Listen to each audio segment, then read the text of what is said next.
반갑습니다. 진보TV 양평입니다. 많은 유튜브 채널 중에서 저희 진보TV를 클릭해 주셔서 대단히 감사합니다. 오늘은 우리나라 화폐 속 위대한 인물들에 대한 이야기를 해볼까 합니다. 그런데 이 이야기를 하려고 하면은 좀 가슴이 답답해집니다. 우울해지기도 하고 왜 그런지 들어보시면 아실 것 같습니다. 어쨌든 시작하도록 하겠습니다. 광화문 광장에 가면은 우리 5천년 역사, 반만년 역사 중에 위대한 인물 두 분이 계십니다. 세종대왕과 충무공 이순신 장군입니다. 그리고 한국은행 화폐박물관에 가면은 또 이런 사진이 걸려 있습니다. 제일 앞에 신사임당이 있고, 그 다음에 세종대왕, 그 다음에 광화문 광장에 있는 이순신 장군은 보이지도 않습니다. 세종대왕이 누굽니까? 잘 아시다시피 우리나라 한글을 만드신 분입니다. 그런데 전 세계적으로 영어도 있고, 스페인어도 있고, 독일어도 있고, 일본어도 있고, 프랑스어도 있습니다. 각 나라마다 문자가 있는데 이 문자를 만들었다 하는 분이, 밝혀진 분이 세종대왕 말고는 없어. 세종대왕이 전 세계적으로 문자를 만드신 분 중에 밝혀진 유일한 분입니다. 그런 우리의 인물이 세종대왕이십니다. 그런데 신사임당보다 뒤에 있어. 좀 이상하죠. 얼토당토 않죠. 좀 기가 막힙니다. 그리고 2009년도에 우리나라가 고유권을 발행을 할 때, 이명박 정부 시절입니다. 10만원권과 5만원권을 발행하기로 했어. 10만원권은 압도적으로 인물이 누구냐? 김구 선생이 선정이 됐습니다. 그리고 5만원권에는 유관순 열사가 사실은 선정이 됐습니다. 근데 유관순 열사가 배제되고 신사임당이 들어갔어. 그 배제된 이유가 뭐냐? 말도 안 돼. 유관순 열사 사진이 이렇게 3일 독립만세운동 벌이다가 서대문 형무소에 갇혀가지고 이제 온갖 고문을 받았을 거 아닙니까? 그래가지고 얼굴이 이제 막 이렇게 퉁퉁 부은 모습이었습니다. 그러니까 그 고문 받기 전에 정상적인 사진이 없었다고 선정을 못 한 거예요. 안 한 거죠. 이름만 듣고 초상화를 만들어서 그려 넣기도 하는데, 있는 사진도 배척하고 선정 않고 신사임당을 그려 넣은 것입니다. 그러면은 우리나라에 강인한 여성상을 넣어야 된다면 누구를 넣어야 되겠습니까? 당연히 유관순 열사죠. 그럼 신사임당이 뭐 위대하지 않냐? 저는 잘 모르겠습니다. 위대한지 어쩐지는 모르겠지만은, 뭐 신사임당 하면은 이미지가 뭡니까? 현모양처. 그러거든요. 근데 여러분 보십시오. 이 영상을 보고 계신 여러분의 어머니 현모양처 아닙니까? 저희 어머니도 현모양처입니다. 그리고 소화에 능했다는데, 소화에 능했다는 사람 많았습니다. 우리나라에. 뭐 김홍도, 장승업, 신윤복, 추사 김정희, 그분들보다 신사임당이 더 소화가 능했던가요? 모르겠습니다. 근데 왜 이러냐고. 여성단체에서 더 반대를 많이 했습니다. 가부장적인 유교 문화의 어떤 산물이다. 지금 시대착오적이다. 신사임당을 우리나라 집회 인물로 넣는 게 부적절하다. 이렇게 해서 반대했는데, 유관순 열사 대신 신사임당을 넣은 것입니다. MB의 저희가 보이지 않습니까? 저는 그렇게 생각합니다. 안타깝죠. 그 다음에 그러면 다른 지폐는 어떤가? 우리나라 지폐가 네 종류가 있습니다. 5만원, 뭐 만원, 5천원, 1,000원. 만원짜리 이제 세종대왕은 이제 설명했으니까 놔두고요. 5만원과 5천원, 1,000원은 이분들의 인물이 보십시오. 전부 1500년대 인물이야. 신사임당 1504년부터 1551년, 율곡이 1536년부터 1584년, 태계 이왕 1501년부터 1570년. 아니, 우리나라 5천년 역사 중에 이 1500년에 군사, 정치, 경제, 외교적으로 그렇게 부흥기였는가? 황금기였는가? 이런 생각 여러분이 혹시 드십니까? 정반대입니다. 정반대예요. 정말 이때는 우리나라가 제일 취약했어. 그래서 1592년에 임진왜란 침략을 당해가지고 나라가 7년 동안 쑥대밭이 된 것입니다. 그럼 이때 율곡이와 이왕은 뭐였는가? 우리나라 성리학의 토대를 물론 닦으신 분이죠. 훌륭한 분이 맞습니다. 유교학자로서, 정치가로서 성리학의 토대를 우리나라에 뿌리 내리게 하고, 그때 우리나라 지배계층의 정신세계를 이분들이 다 그 토대를 이렇게 제공해가지고 기틀을 쌓은 건 맞습니다. 그런데 어두운 면도 있다 이겁니다. 1590년에 선조가 외구가 우리나라를 침략할 것인지 안 할 것인지 알아봐라 해가지고 그때 동인, 서인 대표들을 일본으로 조선통신사로 파견을 했어. 근데 동인의 대표는 김성일, 서인의 대표는 황윤길. 근데 갔다 와서 상반된 의견을 이야기를 합니다. 김성일이는 외국 우리나라를 침범할 일 없다. 서인의 대표인 황윤길이는 왜구가 우리나라를 반드시 침입한다. 준비를 해야 된다. 그런데 그때 집권을 동인이 하고 있었기 때문에 준비를 하지 않았습니다.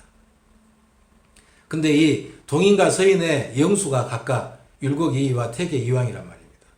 이분들이 물론 우리나라 성리학의 토대도 닦았지만은 당쟁, 탁상, 공론 이렇게 해가지고 국론을 분열시키는 원인도 제공했다 이겁니다.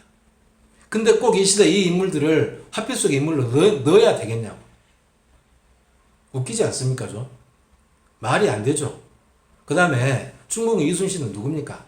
만약 우리나라에 이순신 장군이 없었다면 우리나라는 벌써 430년 전에 일본의 속국이 되고도 남았을 겁니다. 이순신 장군.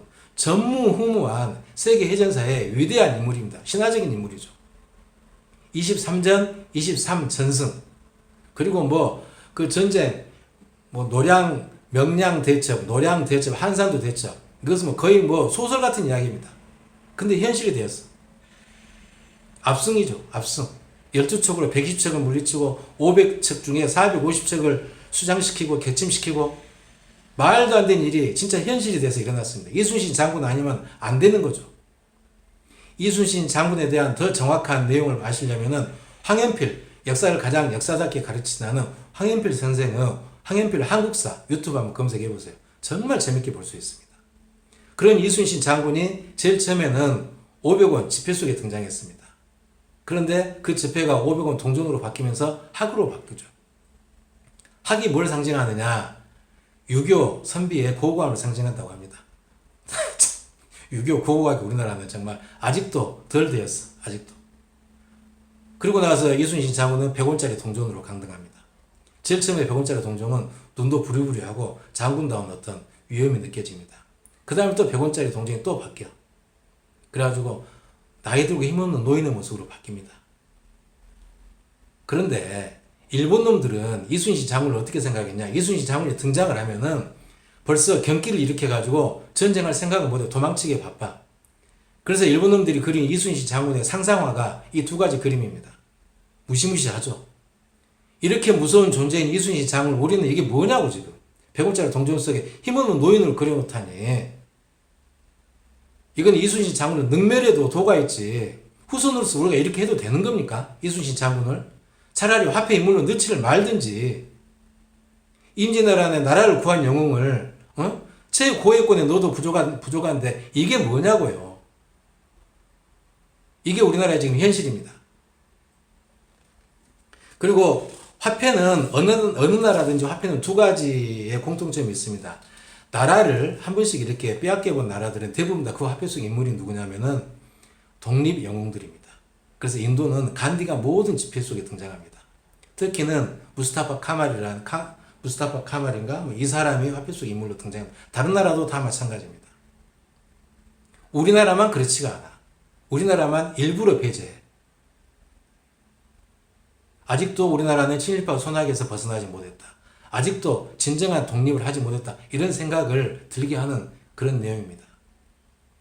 그럼 일본은 어떠냐? 일본은 가장 고위권 1만엔짜리에 들어간 인물이 누구냐면은